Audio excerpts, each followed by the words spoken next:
D Ramesh பேசுகிறேன். ரொம்ப நாளைக்கு அப்புறமா யூடியூப் சேனல்ல இருந்து அரசியல் களம் என்னுடைய சேனல் பேர்.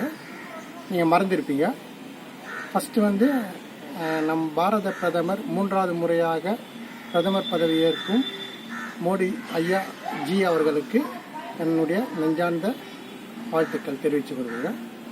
இதுக்கு அடுத்தது வந்து நம்ம எடப்பாடியார், அதிமுகவின் பொதுச் செயலாளர் எடப்பாடியார் அவர் வந்து தோற்றுருக்காரு. அது எனக்கு ரொம்ப மனசு வருத்தத்தை அளிக்குது. இது வந்து எதனாலன்னா சரியாக கூட்டணி அமைக்காததால் தான். இதே புரட்சித் தலைவி அம்மா இருக்கும்போது தோற்பாங்க, ஆனால் பர்சன்டேஜ் ஓட்டு கம்மியாகாது. 33% அப்படியே மெயின்டைன்ஸ் பண்ணிட்டு வருவாங்க. அதுக்கு அடுத்த தேர்தலில் ஈஸியாக ஜெயிச்சிருவாங்க. ஆனால் இப்போ வந்து எடப்பாடியார் வந்து 23% ஓட்டு வாங்கியிருக்கிறார். அவருக்கு வந்து 10% ஓட்டு கம்மியாகிருக்குது. இது வந்து எல்லாருக்கும் தெரியும். இருந்தாலும் என்ன பண்ணுறது, இப்போ வந்து இவர் வந்து நல்லா இப்போ பிஜேபி கூட கூட்டணி அமைச்சிருந்தாருன்னா அவருக்கு வந்து மொத்தம் வந்து ஒரு 23, அவர் ஒரு 18, அப்படி பார்த்தோம்னா 33, ஒரு 40% வந்திருக்கான். 41% வந்திருக்கான். அப்படி 41% வந்திருந்தா தமிழ்நாட்டில் 13 இடத்துல அவர் வின் பண்ணியிருப்பார். எக்ஸாக்டாக 13 இடத்துல. நீங்கள் வேணால் பேப்பரில் பாருங்கள், பேப்பரில் பார்த்தீங்கன்னா உங்களுக்கு தெரியும். 13 இடத்துல எக்ஸாக்டாக வின் பண்ணியிருப்பார். இதே இவர் இன்னும் ஒரு படி மேலே போய் சீமான் அண்ணனை சேர்த்துருந்தாருன்னா கூட்டணியில் குறைஞ்சபட்சம் 24 தொகுதியில் ஜெயிச்சிருப்பார். நீங்கள் பேப்பர் பார்த்தீங்கன்னா தெரியும். ஆனால் 24 தொகுதியில் கண்டிப்பாக இவர் ஜெயிச்சிருப்பார். நான் இது எல்லாமே பேப்பர் பார்த்து தான் நான் இதை வந்து நான் சொல்கிறேன். ஆனால் திமுக வந்து 15 இடத்துல தான் அவங்க வந்து ஜெயிச்சிருப்பாங்க. இதனால் வந்து அதிமுக கூட்டணி மிக சிறந்த வெற்றி பெற்றிருக்கோம். ஆனால் கூட்டணி சரியாக அமையல. இதை வந்து யூடியூப்பில் இடியப்பர் சோழன் ஒருத்தர் அவர் வந்து இப்போ நல்லா பண்ணுறாரு. அவர் எனக்கு நல்லா தெரியும். நான் அவருடைய இதுவை நான் ஃபாலோ பண்ணிட்டுருக்கேன். இந்த இடியப்பர் சோழன் வந்து அவர் என்ன சொல்கிறாரு, எடப்பாடியார் வந்து மகாலட்சுமி காலில் எட்டி விட்டார்.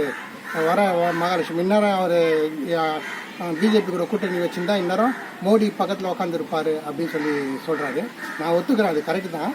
ஆனால் இருந்தாலும் இவர் வந்து எடப்பாடியார் வந்து சசிகலாவையே இதை அமுச்சு விட்டார், டிடி விஜயநகரில் அமுச்சு விட்டார், ஓபிஎஸ் அமுச்சு விட்டார், எல்லாரையும் அமுச்சு விட்டு இவரே வந்து அந்த மகாலட்சுமியை காலில் எத்தனையோ தடவை எட்டி வச்சிருக்காரு.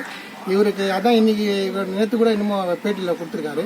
நான் நினச்சிருந்தாருன்னா ஆட்சியை பிடிக்கணும்னு நினச்சிருந்தானா வெற்றி பண்ணணும்னு நினச்சிருந்தா நான் எப்படி வேணால் வெற்றி பெற்றிருப்பேன்.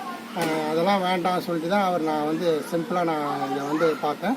அவர் தான் சொல்கிறார் 26 தேதியில் மகா கூட்டணி அமைப்புன்னு சொல்லியிருக்காரு. அது எந்த அளவுக்கு உண்மை இல்லை நடக்க போகுதுன்னு தெரியல. என்னை பொறுத்த வரைக்கும் அவருக்கு 3 சாய்ஸ் இருக்குது. ஒன்று, பிஜேபி கூட்டணியோடு சேர்த்து சீமானையும் சேர்த்தா கண்டிப்பாக 2026 வின் பண்ணலாம். 2வது சான்ஸு, பிஜேபி கூட்டணி வேணான்னா அஜித்குமார் இருக்கார், அவரை கூப்பிட்டு வந்து பொதுச் செயலாளர் ஆக்கி விட்டுட்டு அவரையே முதலமைச்சர் ஆக்கணும்னா கண்டிப்பாக ஜெயிக்கலாம். 3வது ஒரு சான்ஸ் என்னன்னா, விஜயும் சீமானும் கூட்டணி வைக்கிறதா ஒரு பேச்சு அடிப்படுது. அந்த கூட்டணியோட இவர் சேர்ந்தார்னா கண்டிப்பாக ஆட்சியை பிடிக்கலாம். ஆனால் இந்த விஜய் வந்து நான் தான் முதலமைச்சர், சீமான் நான் தான் முதலமைச்சர்ன்றாரு. எடப்பாடியார் என்ன பண்ண 3 பேருமே 2 வருஷம் 1 வருஷம் சொல்லிட்டு பிரிச்சுக்கணும்னா கண்டிப்பாக 2026 ஆட்சியை பிடிக்கலாம். இது நான் சொல்கிற தெளிவான புள்ளி விவரத்தோடு இருக்கிற கருத்து கணிப்பு. இந்த வீடியோ உங்களுக்கு பிடிச்சிருந்ததுன்னா கண்டிப்பாக சப்ஸ்கிரைப் பண்ணுங்கள். நன்றி, வணக்கம்.